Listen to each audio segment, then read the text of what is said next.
Ich habe in den letzten Jahren einige Projekte gemacht, einige sehr gern mit Free Thought, meinen Kolleginnen von Free Thought. Wir sind ein Kollektiv, das 2011 von Irit Rogoff ins Leben gerufen wurde. 2011 haben wir begonnen, gemeinsam über das Thema der Infrastruktur nachzudenken. Damals hatte ich keine Ahnung, was ich mir darunter so vorstellen kann. Und das Schöne an diesem Projekt ist, dass es ein gemeinsamer Reflexions-, Forschungs- und Erarbeitungsprozess dessen ist. Wir versuchen zu verstehen, inwieweit wir heute durch Infrastrukturen regiert werden, also durch Logistiken und Mathematiken, Computer, Zeitleisten, Budgets und so weiter. Was ein Unterschied ist dazu, wie wir früher regiert wurden, wo Repräsentation eine wichtige Rolle gespielt hat. Wenn das nun der Fall ist, habe ich in unseren Projekten gemerkt, dann bringt es nichts, nur über Repräsentation nachzudenken. Wir müssen auch darüber nachdenken, wie wir mit diesen Infrastrukturen, die uns regieren, interagieren können, wie wir sie vielleicht auch den Machtverhältnissen entreißen können, ihnen etwas gegenüberstellen. Und das machen wir mit unseren kuratorischen Projekten, unter anderem auf der Bergen Assembly 2016, wo wir eben zum Thema Infrastruktur ein Forschungsprojekt hatten, und ich habe gemeinsam mit der Künstlerin Isa Rosenberger ein Kaffeehaus gemacht, aber das Kaffeehaus hieß The Partisan Café, war in einer besetzten Feuerwehrstation in Bergen, gemeinsam mit Feuerwehrmännern, die nämlich diese Feuerwehrstation besetzt haben. Und zwar sind die pensioniert und sie haben sie besetzt, als die neue Feuerwehrstation ausgezogen ist. Und damit das keine Shopping Mall wird, haben die pensionierten Feuerwehrmänner gesagt, hier bleiben wir, vor allem mit den großen Geräten, die man ja nicht so leicht evakuieren kann. Als wir festgestellt haben, dass man uns einen Ort zeigt, der eigentlich besetzt ist, haben wir kurzerhand beschlossen, zusammenzuarbeiten. Und meine Forschungsfrage in diesem Infrastrukturprojekt war, wie können wir zusammen handeln in einer Welt, die uns zunehmend isoliert? Eine Frage, die uns dieses ganze Semester hier in Hamburg auch beschäftigen wird.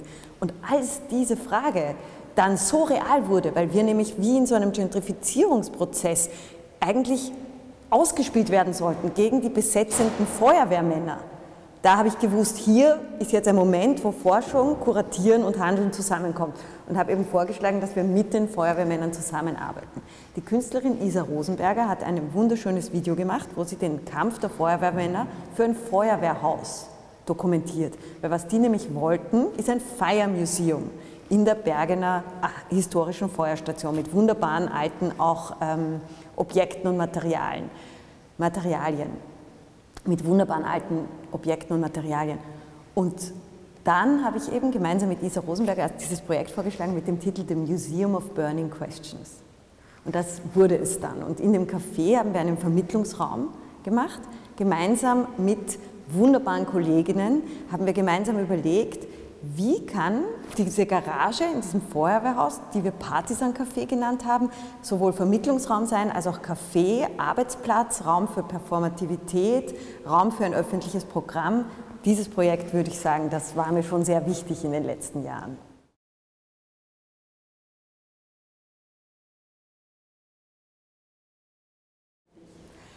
Also ich verstehe meine Lehrtätigkeit sicher auch als meine kuratorische Praxis.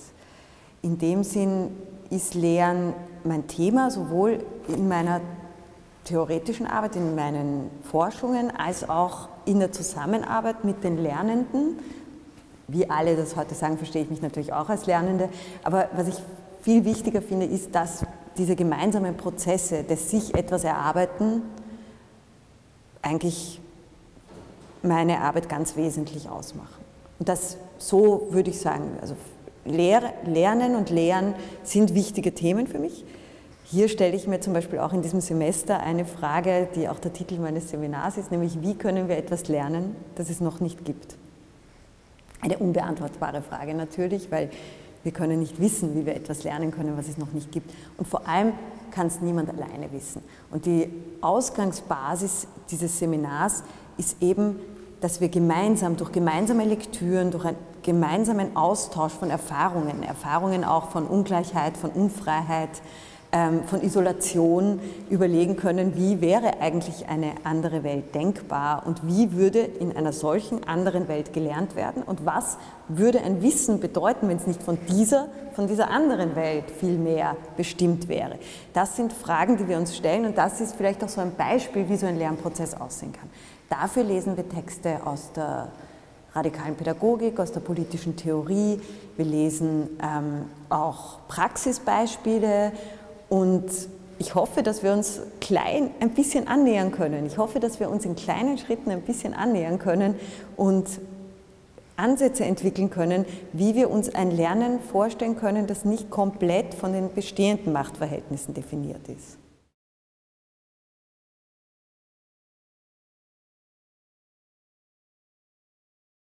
Ich hoffe, dass wir zusammen lauter Dinge entwickeln, die ich mir noch gar nicht vorstellen kann. Ich bin ja auch so froh, dass wir diesen Raum hier haben. Dieser Raum soll ein Kunstvermittlungsraum für die Zukunft werden.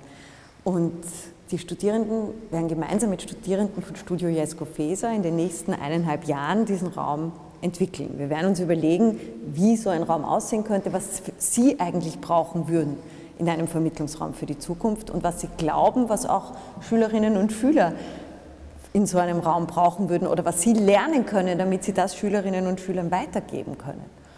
Und in dem Sinn sehe ich das als einen Raum für Lehren und Lernen. Ich sehe ihn aber auch als einen Ausstellungsraum, ich sehe ihn als einen Raum für öffentliche Programme und für unsere neue Reihe Wartenau-Versammlungen, die Anja Steidinger und ich jetzt gerade ins Leben gerufen haben. Was ich an diesem Raum so mag, ist, er ist eine Aula. Eine Aula in einem Gebäude, das zugleich nicht das zentrale Gebäude der HFBK Hamburg ist. Es ist ein zentraler Raum in einem dezentralen Gebäude. Wenn man hier raufkommt, fühlt man sich so ein bisschen vielleicht wie in einer Schule oder in einem Administrationsgebäude und dann plötzlich öffnet sich die Tür in diese Aula und eine Aula ist ja historisch ein öffentlicher Raum, ein Versammlungsraum. Ganz in diesem Sinn haben wir uns dafür entschieden, unsere Reihe auch Wartenau-Versammlungen zu nennen. Und wir werden hier eben zahlreiche Vorträge, Performance-Lectures, Veranstaltungen, sicher auch konfliktuelle Diskussionen erleben. Der Raum wird manchmal ein Safe Space sein, aber manchmal wird er auch ein Raum sein, in dem wir uns auseinandersetzen müssen, weil versammeln und auseinandersetzen, das sind die beiden Dinge, die wir hier machen wollen. Also die Zusammenarbeit in meinen Lehrveranstaltungen hat einen zugleich strukturierten und offenen Charakter. Mir ist wichtig, dass ich schon Struktur vorgebe und innerhalb dieser Struktur dann sehr viel möglich ist, eben auch das, was ich mir beim Strukturieren nicht vorstellen konnte.